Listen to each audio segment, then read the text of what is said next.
Selamat datang di Bijaks News Selasa 22 Juli 2025 bersama saya, Dena.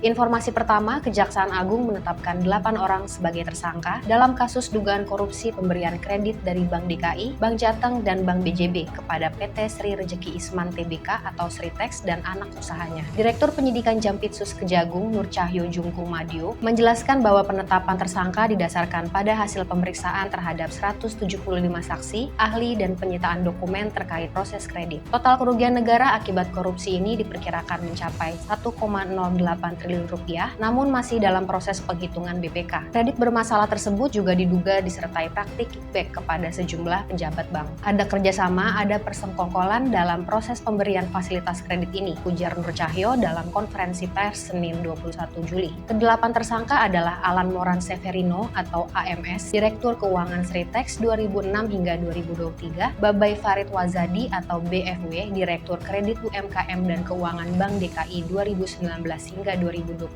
Pramono Sigit atau PS, Direktur Teknologi dan Operasional Bank DKI 2015 hingga 2021, Yudi Renaud atau YR, Dirut Bank BJB 2019 hingga Maret 2025, Beni Riswandi atau BR, SFVP Bisnis Bank BJB 2019 hingga 2023, Supriyatno atau SP, Dirut Bank Jateng 2014 hingga 2023, Pujiono atau PJ, Direktur Bisnis Korporasi Bank Jateng 2017 hingga 2020, dan Suldiarta atau SD, Kepala Divisi Bisnis Korporasi Bank Jateng 2018 hingga 2020. Mereka diduga melanggar Pasal 2 Ayat 1 atau Pasal 3 Junto, Pasal 18 Undang-Undang Tipikor, dan Pasal 55 Ayat 1 ke 1 KUHP. Sebagian besar telah ditahan di Rutan Salemba, kecuali YR yang dikenakan tahanan kota karena alasan kesehatan. Penyidikan masih terus berjalan termasuk terhadap sindikasi kredit dari bank lain seperti BNI, BRI, dan LPII. Informasi kesehatan, kasus gugatan Blackmores picu kekhawatiran toksik vitamin B6 tinggi. Prof. Zulis sarankan cek kandungan dan konsultasi apoteker sebelum konsumsi suplemen. Informasi nasional, Presiden Prabowo sebut PDIP dan Gerindra bersaudara. Sebenarnya PDIP sama Gerindra kakak adik. Ia tegaskan perbedaan politik wajar tapi hubungan tetap akrab. Senin 21 Juli.